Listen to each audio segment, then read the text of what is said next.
ಪ್ರತ್ಯೇಕವಾದ ಒಂದೊಂದು ಸ್ಕಂದಗಳ ಶ್ರವಣದಿಂದ ಏನು ಫಲ ಅನ್ನುವುದನ್ನು ಕೂಡ ಬಹಳ ಸುಂದರವಾಗಿ ಪದ್ಮಪುರಾಣ ನಮಗೆ ತಿಳಿಸಿಕೊಡುತ್ತದೆ. ಈ ಪ್ರಥಮ ಸ್ಕಂದದ ಶ್ರವಣವನ್ನು ಮಾಡುವುದರಿಂದ ನಮಗೆ ಸಿಗುವಂತಹ ಫಲ ಏನು ಅಂದರೆ ದೊಡ್ಡ ಪಾಪದ ಪರಿಹಾರವಾಗುತ್ತೆ. ಯಾವುದೇ ಒಂದು ಸತ್ಕರ್ಮವನ್ನು ನಾವು ಪ್ರಾರಂಭ ಮಾಡುವಾಗ ನಮ್ಮಲ್ಲಿ ಪಾಪಗಳು ಇತ್ತು ಅಂದ್ರೆ ಆ ಸತ್ಕರ್ಮಗಳನ್ನು ಪ್ರಾರಂಭ ಮಾಡಲಿಕ್ಕೆ ಮನಸ್ಸು ಬರೋದಿಲ್ಲ ನಮಗೆ.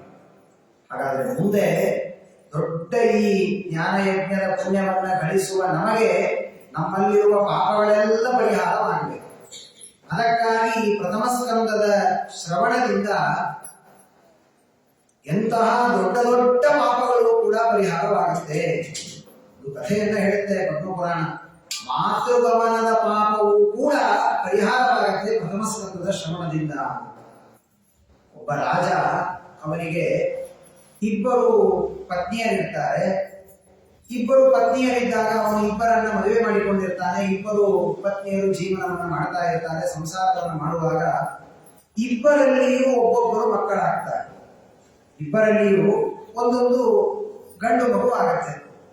ಗಂಡು ಮಗುವಾದಾಗ ಈ ಎರಡನೆಯ ಹೆಂಡತಿ ಏನಿರ್ತಾಳೆ, ಎರಡನೇ ಮೀನ್ಸ್ ಒಬ್ಬಳು ಹೋದ ಮೇಲೆ ಇನ್ನೊಬ್ಬಳಲ್ಲ, ಜೊತೆಗೆ ಇರುವ ಏನು ತಂಗಿ, ಅಕ್ಕ ತಂಗಿಯರನ್ನ ಮದುವೆ ಮಾಡಿಕೊಂಡಿರ್ತಾನೆ. ಆ ತಂಗಿಗೆ ಏನ್ ವಿಚಾರ ಬರುತ್ತೆ ಅಂದ್ರೆ, ಒಂದು ವೇಳೆ ನಮ್ಮ ಅಕ್ಕನ ಹೊಟ್ಟೆಯಲ್ಲಿ ಏನಾದರೂ ಹೆಣ್ಣು ಮಗು ಹುಟ್ಟಿದ್ರೆ ಆಗ ನನ್ನ ಮಗನಿಗೆ ರಾಜ್ಯ ಸಿಗತ್ತೆ ಎನ್ನುವ ಹೋಗಿ ಇಟ್ಕೋಬಹುದಾಗಿತ್ತು. ಅವಳಲ್ಲಿಯೂ ಗಂಡು ಮಗು ಹುಟ್ಟಿದ ಮೇಲೆ ಅದು ನೋಡಿದರೆ ಮತ್ತೆ ಸೀನಿಯಾರಿಟಿ ಪ್ರಕಾರ ಅವನಿಗೆ ರಾಜ್ಯ ಸಿಗತ್ತೆ, ನನಗೇನು ನಾಳೆ ರಾಜ್ಯದಲ್ಲಿ ಗೌರವವೇ ಇರೋದಿಲ್ಲ, ಹಾಗಾಗಿ ನಾನಿದ್ದು ಪ್ರಯೋಜನ ಇಲ್ಲ ಅಂತ ಆ ಹೆಂಗಸು ಒಬ್ಬ ವೈಶ್ಯರವನ ಜೊತೆಗೆ ಮದುವೆ ಮಾಡಿಕೊಂಡು ಅವನ ಸಂಘವನ್ನ ಮಾಡಿ ಹೋಗಿಬಿಡ್ತಾರೆ. ರಾಜ್ಯವನ್ನ ಬಿಟ್ಟು ವೈಶ್ಯನ ಸಂಘವನ್ನ ಮಾಡಿ ಹೋಗಿಬಿಡ್ತಾರೆ. ಎಷ್ಟು ವಿಚಿತ್ರ ಇರುತ್ತೆ ಪ್ರಾರಬ್ಧ ಕರ್ಮ ಅಂದ್ರೆ, ಅವನು ಆ ವೈಶ್ಯರ ಜೊತೆಗೆ ಹೋಗಿಬಿಡ್ತಾನೆ. ಆದರೆ ಯಾವಾಗಲೂ ನಾವೊಂದು ಸಣ್ಣ ಕೆಟ್ಟದ್ದೇನಾದರೂ ನಮಗಾಯ್ತು ಅಂದ್ರೆ ನಮಗೆ ಜೀವನವೇ ಮುಗಿದೋಯಿತು ಅನ್ನುವಷ್ಟರ ಮಟ್ಟಿಗೆ ನಾವು ನಿರಾಶೆಯಾಗಿಬಿಡುತ್ತೇವೆ. ಹಾಗಲ್ಲ, ಜೀವನ ಬಹಳ ದೊಡ್ಡದು. ನಮಗೆ ಆ ಜೀವನದ ಮಧ್ಯದಲ್ಲಿ ಆದ ದುಃಖ ಇದು ಬಹಳ ಸಣ್ಣ. ಯಾರೋ ಮನೆಯಲ್ಲಿ ಸಂಬಂಧಿಕರೋ ಮತ್ತೊಬ್ಬರಿಗೋ ಏನೋ ನೋವಾಗಿರುತ್ತೆ, ಅಥವಾ ನನಗೆ ಏನೋ ಒಂದು ಕಾಲಿಗೆ ಒಂದು ಸ್ವಲ್ಪ ಆಪರೇಷನ್ ಆಗಿ ಒಂದೆರಡು ದಿವಸ ಮನೆಯಲ್ಲಿ ಮಲ್ಕೊಂಡೆ ಅಂದ್ರೆ ಏನಿತ್ರಿ ಮುಗಿದ್ಬಿಡ್ರಿ, ಇನ್ನೇ ನಮ್ದೆಲ್ಲ ಮುಗಿತು ಅಂತ 2 ದಿವಸಕ್ಕೆ ಮತ್ತೆ ರೆಡಿನೇ ಆಗ್ತಾನೆ. ಆದರೆ ಅಷ್ಟು ನಿರಾಶೆ ಆಗಿಬಿಡ್ತಾರೆ. ಆದರೆ ಮುಂದಿನ ನಮ್ಮ ಅದೃಷ್ಟವಶ ಏನು ನಮ್ಮ ಪುಣ್ಯ ಇದೆಯೋ ಗೊತ್ತಿಲ್ಲ. ಹಾಗೆ ಎಷ್ಟು ವಿಚಿತ್ರ ಘಟನೆ ಅಂದ್ರೆ, ಇವಳು ನನ್ನ ಮಗನಿಗೆ ರಾಜ್ಯ ಸಿಗೋದಿಲ್ಲ ಅಂತ ತಿಳಿದುಕೊಂಡು ಹೋಗಿಬಿಡ್ತಾಳೆ. ಹೋದ ಮೇಲೆ ಸ್ವಲ್ಪ ದಿನಕ್ಕೆ ಇವಳ ಅಕ್ಕನ ಮಗ, ಅವನು ಇವಳ ಅದೃಷ್ಟ ಅವನ ದುರದೃಷ್ಟ ಸತ್ತು ಹೋಗ್ಬಿಡ್ತಾನೆ. ಸತ್ತು ಹೋದ್ರೆ ನೆಕ್ಸ್ಟ್ ರಾಜ ಯಾರಾಗಬೇಕು? ಇವಳ ಮಗನೇ ಆಗಬೇಕು, ಇವಳ ಮಗ. ಆದ್ರೆ ಅದು ನೋಡ್ಲಿಕ್ಕೆ ಉಳಿಲ್ಲ. ಎಷ್ಟು ವಿಚಿತ್ರ ನೋಡಿ ಘಟನೆ. ಯಾವನಿಗಾಗಿ ಇವಳು ರಾಜ್ಯವನ್ನು ಬಿಟ್ಟು ಹೋದ್ಲು ಇವಳು, ಅವನಿಗೆ ರಾಜ್ಯ ಸಿಕ್ಕರು ನೋಡುವ ಸೌಭಾಗ್ಯ ಇದೆ. ಸರಿ, ಹೋಗಿಬಿಡ್ತಾರೆ. ಹೋದ ಮೇಲೆ ಮತ್ತೆ ಅಣ್ಣ ಹೋದ ಮೇಲೆ ತಮ್ಮನೇ ರಾಜನಾಗಬೇಕು, ತಂದೆಯ ನಂತರ ಇವನು ರಾಜನಾಗ್ತಾನೆ. ಈ ಕಡೆ ಏನಾಗುತ್ತೆ, ಅವಳು ಒಬ್ಬ ವೈಶ್ಯನನ್ನ ಮದುವೆ ಮಾಡಿಕೊಂಡಿರ್ತಾಳೆ. ಸ್ವಲ್ಪ ದಿವಸಕ್ಕೆ ಆ ವೈಶ್ಯನು ಸತ್ತು ಹೋಗಿಬಿಡ್ತಾನೆ. ಇವಳು ಅನಾಥರಾಗಿಬಿಡ್ತಾಳೆ. ಆ ಕಡೆ ರಾಜ್ಯ ಬಿಟ್ಟ ಬಂದಾಗಿದೆ, ಅಲ್ಲಿ ಹೋಗುವ ಹಾಗಿಲ್ಲ. ಯಾರನ್ನ ಮದುವೆ ಮಾಡಿಕೊಂಡಿದ್ದಾಳೆ ಅವನು ಸತ್ತು ಹೋದ, ಜೀವನ ಹೇಗೆ? ಆಗ ಅವಳು ಹಾಗೆ ಪ್ರಾರಬ್ಧ ಕರ್ಮವಶ ವೇಶ್ಯೆಯ ವೃತ್ತಿಯನ್ನು ಮಾಡಲಿಕ್ಕೆ ಮಾಡ್ತಾಳೆ. ಹೇಗಾದರೂ ಹೊಟ್ಟೆ ತುಂಬಿಕೊಳ್ಳಬೇಕಲ್ಲ, ಹಾಗಾದರೆ ವೇಶ್ಯಾವೃತ್ತಿಯನ್ನು ಮಾಡಿ ಆ ಜನ ಕೊಟ್ಟ ದುಡ್ಡಿನಿಂದ ಜೀವನ ಮಾಡಬೇಕು ಅಂತ ಕರ್ಮವಶ. ಇದು ಬಹಳ ವಿಚಿತ್ರ. ಇಂತಹ ಕಥೆಗಳು ಬಹಳ ಸರಳ, ಎಲ್ಲ ನೋಡಿದರೆ ಗೊತ್ತಾಗುತ್ತೆ. ಆದರೆ ಅನೇಕ ಬಾರಿ ನಾವು ಕೆಲವು ಸರಿ ಅಂತಿರ್ತೇವೆ, ಸಂಸಾರದಲ್ಲಿ ಕಷ್ಟಗಳು ಬರ್ಲಿಕ್ಕೆ ಶುರು ಆಗಿಬಿಟ್ರೆ ಒಂದರ ಮೇಲೆ ಒಂದೊಂದು ಸುಖವಾಗಿದ್ದಾಗ ಗೊತ್ತಾಗೋದಿಲ್ಲ, ಆರಾಮಾಗಿ ಹಿಡಿತಾ ಇರುತ್ತೆ. ಕಷ್ಟ ಅಂದ್ರೆ ನಮ್ಮ ಮನೆಯಲ್ಲಿ ನಮಗೆ ಬರುವ ಕಷ್ಟಗಳೇ ಆಗಬೇಕಾಗಿಲ್ಲ. ಕೆಲವು ಬಾರಿ ಕಷ್ಟಗಳು ಹೇಗಿರುತ್ತೆ ಅಂದ್ರೆ, ಆ ಕಷ್ಟದ ಸುದ್ದಿ ಕೇಳೋದೇ ಒಂದೊಂದು ಅಶುಭ. ಯಾರೋ ಒಬ್ಬ ತೀರಿಕೊಂಡ್ರು ಒಂದು ಸುದ್ದಿ ಕೇಳಲಿಕ್ಕೆ ಶುರು ಮಾಡಿದ್ರೆ ಸರಣಿ ಸುದ್ದಿಗಳು ಬರ್ತಾ ಇರುತ್ತೆ. ಆ ಊರಲ್ಲಿ ಹೋದಂತೆ, ಇವರಲ್ಲಿ ಊರಂತೆ, ಅಂತೂ ಹತ್ತಿರದವರ ಈ ತರಹದ ಸುದ್ದಿಗಳು ನಮ್ಮನ್ನ ಎಷ್ಟೋ ದಿವಸ ದುಃಖದಲ್ಲಿ ಕೇಳಿಬಿಡುತ್ತೆ. ಹಾಗೆ ಜೀವನದಲ್ಲಿ ಒಂದು ಬಾರಿ ಪಾಪದ ನಾವು ಫಲವನ್ನ ಅನುಭವಿಸುವುದಕ್ಕೆ, ಅದರಲ್ಲಿಯೂ ನಮ್ಮ ದುರ್ಬುದ್ಧಿಯಿಂದ ಏನಾದರೂ ಕೆಟ್ಟ ಕೆಲಸಗಳನ್ನು ಮಾಡಿ ಪ್ರಾರಂಭ ಮಾಡಿದರೆ ಅದು ಹಾಗೇ ಚೈನಿನ ಹಾಗೆ ಒಂದಕ್ಕೊಂದು ಸೇರ್ತಾ ಹೋಗ್ಬಿಡುತ್ತೆ. ನನ್ನ ಮಗನಿಗೆ ರಾಜ್ಯ ಸಿಗೋದಿಲ್ಲ ಅಂತ ವಿಚಾರ ಮಾಡಿದ ಒಂದು ಸಣ್ಣ ನಿರ್ಧಾರ ಎಷ್ಟು ಕೆಟ್ಟ ಮಾರ್ಗಕ್ಕೆ ಅವಳನ್ನು ಕರ್ಕೊಂಡು ಹೋಗ್ತಾ ಇದೆ. ಸರಿ, ರಾಜ್ಯ ಸಿಗೋದಿಲ್ಲ ಅಂದ್ರೆ ಬಿಡ್ಲಿ, ತಾನಾದರೂ ಮನೆ ಮಾಡ್ಕೊಂಡು ಬೇರೆ ಇರ್ಬೋದಾಗಿತ್ತಲ್ಲ, ಇರಲಿಲ್ಲ. ಒಬ್ಬ ಯಾರೋ ಪರಪುರುಷನ ಸಂಘವನ್ನು ಮಾಡಿದ್ದು, ಅವನಾದರೂ ಅವನ ಜೊತೆಗೆ ಸಂಸಾರ ಮಾಡುವ ಸೌಭಾಗ್ಯ ಸಿಗಲಿಲ್ಲ. ಅವನು ಇವರ ಕಣ್ಣು ಮುಂದೆನೆ ಅವನು ಸತ್ತು ಹೋದ. ಆಮೇಲಾದರೂ ಮನೆಯಲ್ಲಿ ಸುಮ್ಮನೆ ಇರಬಾರದ ರಾಮಕೃಷ್ಣ ಅಂತ. ದೇವರು ಪಾಪಗಳಿಂದ ಹೇಗೆ ಬುದ್ಧಿಯ ಪ್ರಚೋದನೆ ಆಗತ್ತೆ ಅಂದ್ರೆ, ಅವಳಿಗೆ ಬೇರೆ ಯಾವ ಮಾರ್ಗ ಸಿಗದೆ ವೇಶ್ಯ ವಾಟಿಕೆಯಿಂದ ಜೀವನ ಮಾಡುವಂತಹ ಮಾರ್ಗವನ್ನ ಕಂಡುಕೊಂಡಿದ್ದಾಳೆ. ಏನಾಯ್ತು, ಈ ಕಡೆ ಇವಳು ರಾಜ್ಯಭಾರವನ್ನು ಮಾಡ್ತಾ ಇದ್ದ, ಇವಳ ಮಗನೇ ರಾಜನಾದ, ದೊಡ್ಡ ರಾಜನಾಗಿ ವೈಭವದಿಂದ ರಾಜ್ಯಭಾರವನ್ನು ಮಾಡುವಾಗ ಇವಳ ಕೆಲಸ ಏನು ಅಂದ್ರೆ, ಅವರಿವರ ಮನೆಯಲ್ಲಿ ಕಾರ್ಯಕ್ರಮಗಳಿದ್ದಾಗ ನರ್ತನವನ್ನು ಮಾಡುವುದು, ಈ ರೀತಿ ಜೀವನವನ್ನು ಮಾಡ್ತಾ ಇರ್ತಾನೆ. ಇವನು ತಾನು ಯಾವುದೋ ಕೆಲಸಕ್ಕೆ ಅಂತ ಒಂದು ಊರಿಗೆ ಬಂದಿರ್ತಾನೆ. ಒಂದು ಊರಿಗೆ ಬಂದು ಅಲ್ಲಿ ತನ್ನ ಎಲ್ಲ ಕೆಲಸವನ್ನು ಮುಗಿಸಿಕೊಳ್ತಾನೆ. ಊರಿನ ಜನರಿಗೆ ನಮ್ಮ ರಾಜ ಬಂದಿದ್ದಾನೆ, ಅವನಿಗೊಂದು ಸ್ವಲ್ಪ ಚೆನ್ನಾಗಿ ನೋಡ್ಕೋಬೇಕು ಅಂತ ಹೇಳಿ ಅವನ ಸಾಯಂಕಾಲ ಒಂದು ಪಾರ್ಟಿ ಅರೇಂಜ್ ಮಾಡ್ತಾನೆ. ಆ ಪಾರ್ಟಿಯಲ್ಲಿ ಒಂದು ನರ್ತನ, ಆ ನರ್ತನ ಯಾವುದು ಇವಳೇ. ಇವನಿಗೆ ಗೊತ್ತಿಲ್ಲ ಅವಳು ನನ್ನ ತಾಯಿಯಿಂದ, ಅವಳಿಗೆ ಗೊತ್ತಿಲ್ಲ ಇವ ನನ್ನ ಮಗ, ಚಿಕ್ಕವನಿದ್ದಾಗ ಬಿಟ್ಟು ಹೋಗ್ಬಿಟ್ಟಿದ್ದಾಳೆ, ಅವಳಿಗೆ ಗೊತ್ತಿಲ್ಲ. ಇವಳಿಗೆ ನನ್ನ ತಾಯಿ ಎಲ್ಲೋ ಹೋಗಿದ್ದಾಳೆ ಅಂತ ಇವನು ತಿಳಿದ್ಬಿಟ್ಟಿದ್ದಾನೆ, ಗೊತ್ತಿಲ್ಲ. ಅವಳು ನರ್ತನ ಮಾಡಲಿಕ್ಕೆ ಅಂತ ಬಂದಿದ್ದಾಳೆ. ಅವಳ ನರ್ತನ, ಅವಳ ಸೌಂದರ್ಯ, ಅವಳು ಯಾವುದೋ ಒಬ್ಬ ದೊಡ್ಡ ರಾಜನ ಮಗಳಾಗಿದ್ದು, ಕ್ಷತ್ರಿಯಳು, ಸೌಂದರ್ಯ ಇತ್ತು.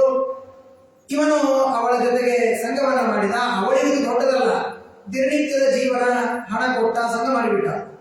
ಆಮೇಲೆ ಇವನು ರಾಜ್ಯಕ್ಕೆ ಬಂದರೆ ಎಷ್ಟು ವಿಚಿತ್ರ. ಬ್ರಾಹ್ಮಣರು ಇವನನ್ನ ರಾಜ್ಯಕ್ಕೆ ಸೇರಿಸಲಿಲ್ಲ. ಬ್ರಾಹ್ಮಣರ ಅಧಿಕಾರ ನೋಡಿ ಹೇಗಿದೆ, ರಾಜ್ಯ ಅವನದು, ಸಂಪತ್ತು ಅವನದು. ಆದರೆ ಬ್ರಾಹ್ಮಣರು ಹೇಳಿದಂತೆ ಸಿಂಹಾಸನ ಮೇಲೆ ಕೂಡಬೇಡ, ಹೋಗು. ಯಾಕೆ, ನಾನು ಅಂಥ ತಪ್ಪೇನು ಮಾಡಿದೆ? ಅವರಂತಾರೆ, ನಾನು ಈ ತಪ್ಪನ್ನ ಬಾಯಿಯಿಂದ ನಮಗೆ ಹೇಳಿದರೂ ಪಾಪ ಬರುತ್ತೆ, ಅಷ್ಟು ದೊಡ್ಡ ತಪ್ಪನ್ನ ನೀನು ಮಾಡಿದ್ದಿ. ನೀನು ಇವತ್ತು ಹಿಂದೆ 2 ದಿವಸದಲ್ಲಿ ಏನೇನು ಮಾಡಿದಿ ಅದನ್ನೊಂದು ಬಾರಿ ನೀನು ವಿಚಾರ ಮಾಡು. ಅದರ ಬಗ್ಗೆ ಒಂದು ಕೂಲಂಕಷವಾದ ಪ್ರಶ್ನೋತ್ತರಗಳನ್ನು ಮಾಡಿಕೊಂಡು ನಿಮಗೆ ಉತ್ತರ ಸಿಗುತ್ತೆ. ಅವನು ವಿಚಾರ ಮಾಡಿದ್ದರಲ್ಲಿ ಸ್ವಲ್ಪ ದುಷ್ಟಕೃತ್ಯ ಅಂದ್ರೆ ಇದೆ. ಹಾಗಾದ್ರೆ ಆ ಹೆಣ್ಣನ್ನು ಹೋಗಿ ಮಾತನಾಡಿಸೋಣ ಅಂತ ಅವಳನ್ನು ಎಷ್ಟು ಕೇಳಿದ್ರು ಅವಳು ಹೇಳೋದಿಲ್ಲ. ಯಾಕೆಂದ್ರೆ ಅವಳ ನೈಜ ಬಣ್ಣವನ್ನು ಹೇಳಿದ್ರೆ ಯಾರು ನನಗೆ ಊಟಕ್ಕೆ ಹಾಕ್ತಾರೆ. ಹಾಗೆ ಇವನು ತನ್ನ ಕತ್ತಿಯನ್ನೇ ತೆಗಿತಾನೆ, ನೀನು ಹೇಳದೇ ಇದ್ರೆ ನೀನು ಸಮಾನ ಮಾಡ್ತೇನೆ. ಆಗ ಅವನು ಹೇಳ್ತಾನೆ, ನಾನು ಇಂತಹ ರಾಜ್ಯದ ರಾಜನ ಹೆಂಡತಿ ಅಂತ ಹೇಳಿದಾಗ ಆಗ ಬಹಳ ದುಃಖವಾಗುತ್ತೆ. ಇಂತಹ ದೊಡ್ಡ ತಪ್ಪನ್ನು ಮಾಡಿಬಿಟ್ಟೆ, ನನ್ನ ತಾಯಿಯನ್ನೇ ಸಂಘ ಮಾಡಿಬಿಟ್ಟೆ, ಮಾತೃಗಮನದ ದೊಡ್ಡ ಪಾಪ ನನಗೆ ಬಂದಿದೆ ಅಂತ ಅವಳ ಆ ದುಃಖವನ್ನು ಕೇಳಿ ದುಃಖವಾಗುತ್ತೆ. ಆಗ ಇಬ್ಬರೂ ಸೇರಿ ತೀರ್ಥಯಾತ್ರೆಯನ್ನ ಮಾಡೋಣ ಅಂತ ಹೋಗಿ ಗಂಗಾ ನದಿಯಲ್ಲಿ ಸ್ನಾನ ಮಾಡಿ ಧ್ಯಾನ ಮಾಡ್ತಾ ಕುಳಿತಾಗ ಯಾರೋ ಪಕ್ಕದಲ್ಲಿ ಭಾಗವತದ ಪ್ರವಚನವನ್ನು ಮಾಡ್ತಾ ಇದ್ದಾರೆ. ಆ ಪ್ರವಚನವನ್ನ ಮಾಡುವವರ ಆ ಪ್ರಥಮ ಸ್ಕಂದದ ಭಾಗವತದ ಪ್ರವಚನವನ್ನ ಕೇಳ್ತಾ ತಾವು ಎಲ್ಲ ಪಶ್ಚಾತ್ತಾಪವನ್ನು ಮಾಡಿಕೊಂಡು ಅನೇಕ ಪುರುಷರ ಸಂಘವನ್ನ ಮಾಡಿದ ಅವಳ ಪಾಪ, ಮಾತೃಗಮನವನ್ನ ಮಾಡಿದಂತಹ ಇವಳ ಪಾಪ, ಆ ಪಾಪಕ್ಕೆ ಪ್ರಾಯಶ್ಚಿತ್ತ ಮಾಡಿಕೊಂಡು ದೇಹವನ್ನು ಬಿಟ್ಟರೆ ವಿಷ್ಣು ಲೋಕದಿಂದ ವಿಮಾನ ಬಂದು ಇವರಿಬ್ಬರನ್ನ ಕರೆದುಕೊಂಡು ಹೋಗಿದೆ. ಮಾತೃಗಮನದಂತಹ ದೊಡ್ಡ ಪಾಪದ ಪರಿಹಾರ ಅದು ಪ್ರಥಮ ಸ್ಕಂದ ಭಾಗವತದ ಶ್ರವಣದಿಂದ ನಮಗೆ ಅಗತ್ಯ ಎಂಬುದಾಗಿ ತಿಳಿಸಿಕೊಡ್ತಾರೆ. ಮಾತೃಗಮನ ಅಂದ್ರೆ ಮಾತೃಗಮನವೇ ಮಾಡಬೇಕು ಅಂತ ಅರ್ಥ ಅಲ್ಲ. ಆ ತರಹದ ಗುರುದ್ರೋಹ, ದೇವದ್ರೋಹ, ಬ್ರಾಹ್ಮಣ ದ್ರೋಹ, ಏನೇನೋ ಪಾಪಗಳನ್ನು ನಾವು ಮಾಡ್ತೇವಲ್ಲ, ಆ ಎಲ್ಲ ಪಾಪಗಳ ಪರಿಹಾರ ಈ ಪ್ರಥಮ ಸ್ಕಂದದ ಶ್ರವಣದಿಂದ ನಮಗೆ ಆಗತ್ತೆ ಎಂಬುದಾಗಿ ಪದ್ಮಪುರಾಣ ತಿಳಿಸಿಕೊಡುತ್ತೆ. ಇದೊಂದು ದೊಡ್ಡ ಸುವರ್ಣ ಅವಕಾಶ ನಮಗೆ. ನಾವು ಫಲಗಳನ್ನೇನೋ ಕೇಳಬಹುದು, ಆದರೆ ಎಲ್ಲಾ ಸ್ಕಂದದ ಎಲ್ಲ ವಿಷಯಗಳನ್ನು ತಿಳಿಯಲಿಕ್ಕಾಗದೆ ವೇಗವಾಗಿ ಹೋಗಿಬಿಡುತ್ತೇವೆ. ಆದರೆ ಸಾಧ್ಯವಾದಷ್ಟು ವಿಸ್ತಾರವಾಗಿ ವಿಷಯಗಳನ್ನು, ಒಂದೊಂದು ಸ್ಕಂದಗಳ ವಿಷಯವನ್ನು ಶ್ರವಣ ಮಾಡುವಂತಹ ಸೌಭಾಗ್ಯ ಗುರುಗಳ ಅನುಗ್ರಹದಿಂದ ನಮಗೆ ಸಿಕ್ಕಿದೆ. ಪ್ರಕೃತದಲ್ಲಿ ಶುಕಾಚಾರ್ಯರು ಸೂತಾಚಾರ್ಯರು ಶೌನಕಾದಿ ಮಹರ್ಷಿಗಳಿಗೆ ಅವರು ಮಾಡಿದಂತಹ ಪ್ರಶ್ನೆಗೆ ಉತ್ತರವನ್ನು ನೀಡುತ್ತಾ ಮಹಾಭಾರತದ ಒಂದಿಷ್ಟು ಇತಿಹಾಸವನ್ನ ಉಪದೇಶವನ್ನು ಮಾಡ್ತಾರೆ. ಮಹಾಭಾರತದ ಎಲ್ಲ 18 ದಿನದ ಯುದ್ಧ ಮುಗಿಯಿತು. ಮುಗಿದಾಗ ಕೃಷ್ಣ ಪರಮಾತ್ಮ ಇನ್ನು ನನ್ನ ಅವತಾರದ ಕಾರ್ಯ ಮುಗಿದಿದೆ, ನಾನು ಇನ್ನ ನನ್ನ ದ್ವಾರಕೆಗೆ ಹೋಗಿ ಅಲ್ಲಿಂದ ನನ್ನ ಅವತಾರವನ್ನು ಮುಗಿಸ್ತೇನೆ ಅಂತ ಕೃಷ್ಣ ಪರಮಾತ್ಮ ತಾನು ಅಲ್ಲಿಂದ ಹೊರಟಿದ್ದಾನೆ. ಆಗ ಎಲ್ಲರೂ ಅಳ್ತಾ ಇದ್ದಾರಂತೆ. ಗಾಂಧಾರಿ, ಧೃತರಾಷ್ಟ್ರ ತುಂಬಾ ದುಃಖ ಪಡ್ತಾ ಇದ್ದಾರೆ. 3 ಜನ ಮಕ್ಕಳನ್ನ ಕಳೆದುಕೊಂಡಿದ್ದಾರೆ. ನೋಡಿ ಹೇಗಿದೆ, ಪುಣ್ಯ ಇಲ್ಲ ಅಂತಾದರೆ ಒಬ್ಬರು ಇಬ್ಬರು ಅಲ್ಲ, 100 ಜನ ಮಕ್ಕಳನ್ನ ಪಡೆದರೆ ಇವರ ಕೊನೆಯ ಕಾಲದಲ್ಲಿ ಒಬ್ಬ ಮಕ್ಕಳು ಉಳಿದಿಲ್ಲ, ಎಲ್ಲರೂ ಮರಣವನ್ನು ಹೊಂದಿದ್ದಾರೆ. ಬಹಳ ದುಃಖವಾಗಿದೆ. ಗಾಂಧಾರಿ ಅಳತಾ ಇದ್ದಾಳೆ. ಎಲ್ಲರೂ ಕೂಡ ಅಳತಾ ಇರುವಾಗ ಕೃಷ್ಣ ಪರಮಾತ್ಮ ಅವರನ್ನೆಲ್ಲ ಸಮಾಧಾನ ಮಾಡ್ತಾರಂತೆ. ಬಹಳ ದುಃಖ ಪಡಬೇಡಿ, ನಮ್ಮ ನಮ್ಮ ಪ್ರಾರಬ್ಧ ಕರ್ಮಕ್ಕೆ ತಕ್ಕಂತೆ ದೇವರು ನಮಗೆ ಸುಖ ದುಃಖಗಳನ್ನು ನೀಡುತ್ತಾನೆ, ಹೀಗಾಗಿ ನೀವೆಲ್ಲರೂ ಸಮಾಧಾನ ಮಾಡಿಕೊಳ್ಳಿ ಅಂತ ಹೇಳಿ ಅಷ್ಟು ಅವರನ್ನೆಲ್ಲ ಸಮಾಧಾನ ಪಡಿಸಿ ಕೃಷ್ಣ ಪರಮಾತ್ಮ ರಥ ಏರಿ ಇನ್ನೇನು ಹೊರಡಬೇಕು ಅಂತ ಹೊರಟಾಗ ಒಂದು ಹೆಣ್ಣಿನ ಧ್ವನಿ, ಜೋರಾಗಿ ಅಳುವಂತಹ ಧ್ವನಿ ಕೇಳಿಸಿದೆ. ಪಾಹಿ ಪಾಹಿ ಮಹಾಯೋಗಿನ್ ದೇವದೇವ ಜಗತ್ಪತೆ ನಾಣ್ಯಂ ತ್ವದಭಯಂ ಪಶ್ಯೆ ಯತ್ರ ಮೃತ್ಯು ಪರಸ್ಪರಂ. ಬಹಳ ಸುಂದರವಾದ ಪ್ರಾರ್ಥನೆ. ಕಥೆಯೂ ಗೊತ್ತಿದೆ. ಉತ್ತರಾದೇವಿ ಬಂದು ಪ್ರಾರ್ಥನೆ ಮಾಡ್ತಾಳೆ. ಭಾಗವತ ಬಹಳ ಸುಂದರವಾಗಿ ಹೇಳುತ್ತೆ. ಪ್ರಾರ್ಥನೆ ಮಾಡುವಾಗ ನಮ್ಮಲ್ಲಿ ಇರುವಂತಹ ಭಾವನೆ ಹೇಗಿರಬೇಕು. ನಮಗೆ ನಾವು ಬೇಕಾದಷ್ಟು ಕಷ್ಟಗಳು ಬಂದಾಗ ಪ್ರಾರ್ಥನೆ ಮಾಡ್ತೇವೆ, ಆದರೆ ಕೆಲಸ ಆಗುದಿಲ್ಲ ನಮಗೆ. ಯಾಕೆಂದ್ರೆ ಅನೇಕ ನಮ್ಮ ಚಾಯ್ಸ್ ಆಪ್ಷನ್ಗಳಲ್ಲಿ ದೇವರು ಒಂದು ನಮಗೆ. ಆಸ್ಪತ್ರೆಗೂ ಹೋಗೋಣ, ಜ್ಯೋತಿಷ್ಯಕ್ಕೂ ಹೋಗೋಣ, ಕಾಯಿನೂ ಒಡಿಸೋಣ, ಹೋಗ್ತಾ ದಾರಿಯಲ್ಲಿ ಒಂದು ರಾಯಮಠ ಸಿಕ್ತು, ಅಲ್ಲಿ ಒಂದು ನಮಸ್ಕಾರ ಹಾಕಿ ನೋಡೋಣ, ಏನಾದ್ರೂ ಆಗಲಿ ಅಂತ ಹೋಗ್ತೇವೆ. ಅದಕ್ಕಾಗಿ ನಮ್ಗೆ ಯಾವ ಕೆಲಸಗಳು ಪೂರ್ಣ ಆಗೋದಿಲ್ಲ. ಉತ್ತರಾದೇವಿಯನ್ನ ದೇವರು ರಕ್ಷಣೆ ಮಾಡಿದ. ಯಾಕೆ ರಕ್ಷಣೆ ಮಾಡಿದ? ಬಹಳ ಸುಂದರವಾದ. ದೇವರು ನಮ್ಮನ್ನ ರಕ್ಷಣೆ ಮಾಡಬೇಕಾದ್ರೆ ನಮ್ಮಲ್ಲಿ ಇರುವ ಭಾವನೆ ಏನು ಅಂದ್ರೆ ಒಂದೇ ಒಂದು ಭಾವನೆ. ಈ ₹1 ಗಣಪತಿ, ₹5 ಪ್ರಾಣದೇವರು ಅಂತೆಲ್ಲ ಇರ್ತಾವ ನೋಡ್ರಿ, ಅದರಲ್ಲಿ ಹಾಕಿರ್ತಾರೆ ಬೋರ್ಡ್. ಹಾಗಲ್ಲ, ರೂಪಾಯಿಗೆ ದೇವರು ಬರೆಯೋದಿಲ್ಲ. ದೇವರು ನಮಗೆ ಬರೀಬೇಕಾದ್ರೆ ನಿನ್ನನ್ನು ಬಿಟ್ಟರೆ ನನಗೆ ಗತಿ ಇಲ್ಲ ಎನ್ನುವ ಸಮರ್ಪಣಾ ಭಾವ ಏನಿದೆ, ಇದು ದೇವರು ನಮ್ಮನ್ನ ರಕ್ಷಣೆ ಮಾಡುವುದಕ್ಕೆ ಬೇಕಾದಂತಹ ಒಂದು ನಮ್ಮಲ್ಲಿರುವಂತಹ ಯೋಗ್ಯತೆ. ಮುಂದೆ ದಶಮಸ್ಕಂದದಲ್ಲಿ ಹೇಳ್ತಾ ಇರುವಾಗ ಬಹಳ ಸುಂದರವಾದಂತಹ ಒಂದು ಶಬ್ದ ಬರುತ್ತೆ. ಕಾಲಿಂದಿಯ ಮಡುವಿಗೆ ಹೋದಾಗ ಆಟ ಆಡ್ತಾ ಆಡ್ತಾ ಗೋಪಾಲಕರೆಲ್ಲ ಹೋಗ್ತಾರೆ. ಅವರ ಗಾಳಿ ಬಡಿದು ಎಲ್ಲರೂ ಮೂರ್ಛಿತರಾಗಿ ಇರ್ತಾರೆ. ಬಿದ್ದಾಗ ಏನ್ ಮಾಡಬೇಕು? ದೇವರು ಏನೋ ಮೃತ ಸಂಜೀವಿನಿ ತಂದ, ಇನ್ನೊಂದು ತಂದ, ಔಷಧಿ ಹಚ್ಚಿದ, ಏನು ಮಾಡಿ ಒಂದು ಬಾರಿ ಎಲ್ಲರನ್ನ ಹೀಗೆ ನೋಡಿದಂತೆ ಸುಮ್ಮನೆ ಯಾರ್ಯಾರು ಬಿದ್ದಿದ್ದಾರೆ ಅಂತ ನೋಡಿದರೆ ಎಲ್ಲರೂ ಎತ್ತುಕೊಂಡ್ಬಿಡ್ತಾರೆ. ಯಾಕೆ ದೇವರು ರಕ್ಷಣೆ ಮಾಡಿದ ಅವರನ್ನ? ಏನ್ರಿ ಮಾಡ್ತಾನ್ರಿ ಗೋಪಾಲಕರು, ಅವ್ರ ಸ್ನೇಹಿತರೆಲ್ಲ ಮಾಡ್ತಾನೆ, ಅದಕ್ಕಾಗಿ ಮಾಡಲಿಲ್ಲ. ಭಾಗವತ ಬಹಳ ಸುಂದರವಾಗಿ ಹೇಳುತ್ತೆ. ಈ ಕ್ಷಯಾಮೃತ ವರ್ಷಿಣ್ಯ ಸ್ವನಾಥಾನ್ ಸಮಜೀವಯತ. ಬಹಳ ಅದ್ಭುತವಾದ ಶಬ್ದವನ್ನು ಭಾಗವತ ಆಡುತ್ತೆ. ಸ್ವನಾಥಾನ್, ದೇವರು ಎಬ್ಬಿಸಿದ ಎಲ್ಲರನ್ನ. ಯಾಕೆ ಎಬ್ಬಿಸಿದ ಹೇಳಿ? ಯಾಕೆ ಎಬ್ಬಿಸಿದ ಅಂದ್ರೆ ಅವರು ಗೋಪಾಲಕರು ಅನ್ನೋ ಕಾರಣಕ್ಕೆ ಎಬ್ಬಿಸಲಿಲ್ಲ, ನನ್ನನ್ನು ನಂಬಿ ಬಂದಿದ್ದಾರೆ ಎನ್ನುವ ಕಾರಣಕ್ಕೆ.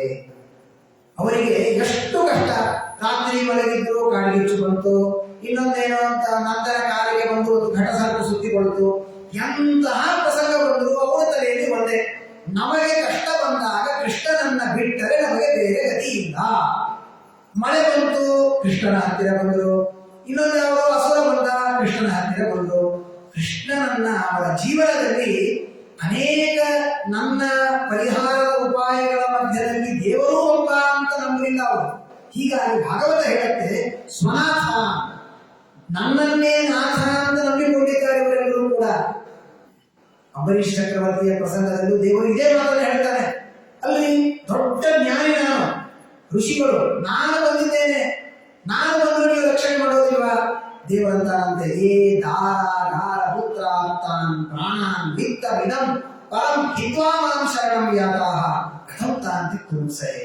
ನನಗಾಗಿ ಅವನು ಇಷ್ಟು ದೊಡ್ಡ ಒಬ್ಬ ಸನ್ಯಾಸಿ, ಋಷಿ, ಜ್ಞಾನಿ, ಬಡಕರು ಆಶ್ರಮದಲ್ಲಿ ಇರುವ ಋಷಿ, ನಿನಗೆ ಏನು ಇಲ್ಲೇ ಇಲ್ಲ ಬಿಡ್ಲಿಕ್ಕೆ, ಆದ್ರೆ ಎಲ್ಲ ಇದ್ದವನು ಬಿಟ್ಟು ನನಗಾಗಿ ಬಂದಿದ್ದ.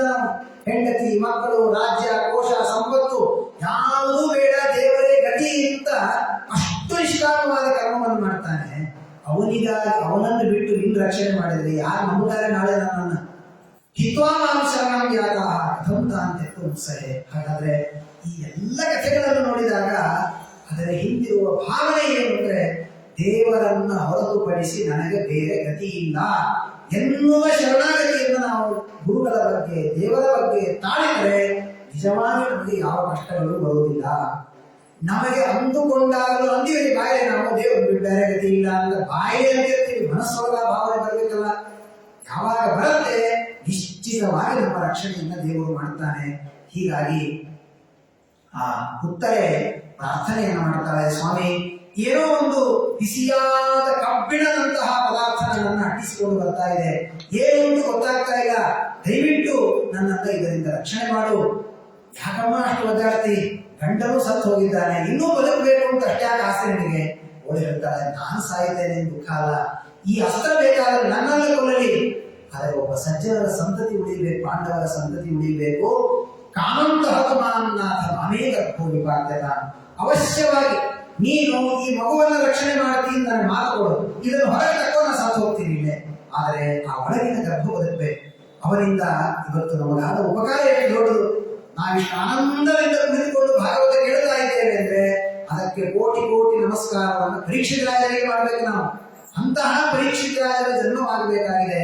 ಅದಕ್ಕಾಗಿ ಈ ಗರ್ಭವನ್ನ ರಕ್ಷಣೆ ಮಾಡು ಎಂಬುದಾಗಿ ಪ್ರಾರ್ಥನೆಯನ್ನು ಮಾಡಿದಾಗ ಅಪಾಂಡವಮಿದಂ ಕರ್ತೃ ದ್ರೋಣೈರಸ್ತ್ರಮ ಮುಚ್ಯದ, ದೇವರಿಗೆ ಗೊತ್ತಾಯಿತು ಇದು ಅಶ್ವತ್ಥಾಮಾಚಾರ್ಯರು ಬಿಟ್ಟಂತಹ ಬಾಣ ಇಡೀ ಪಾಂಡವರ ಕುಲವನ್ನೇ ನಾಶ ಮಾಡಬೇಕು ಅಂತ ಇಲ್ಲಿ ಬಾಣವನ್ನು ಬಿಟ್ಟಿದ್ದಾನೆ.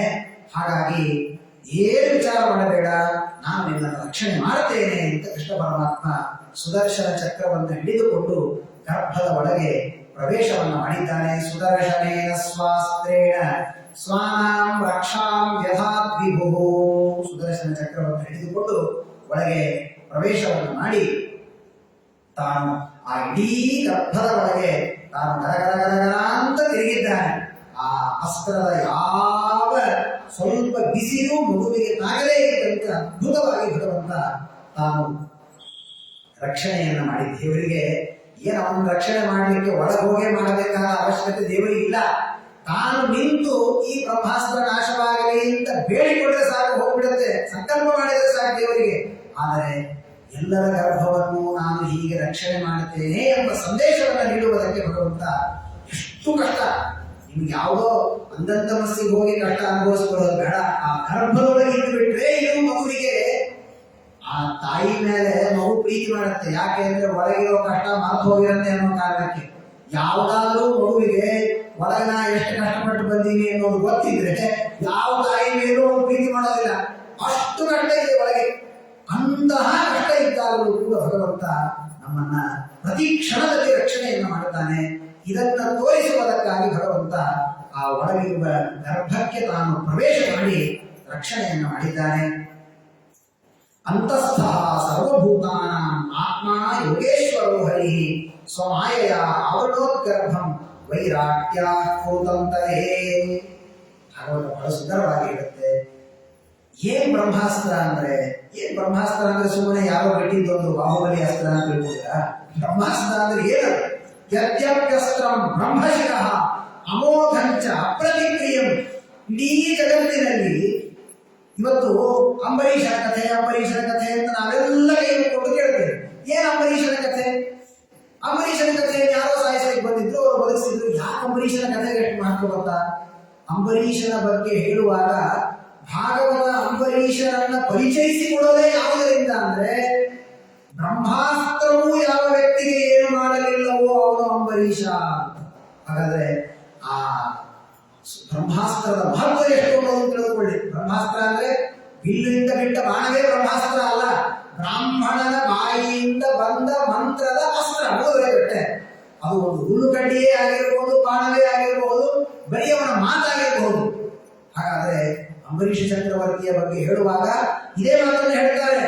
ಯಾವ ಅಂಬರೀಷನಿಗೆ ಬ್ರಹ್ಮಾಸ್ತ್ರವೂ ಏನು ಮಾಡ್ಲಿಕ್ಕಾಗಲಿಲ್ಲ ಅಂಥ ಮಹಾಭಾವ. ಅದೇ ಮಾತನ್ನು ಭಾಗವತ ಹೇಳುತ್ತೆ.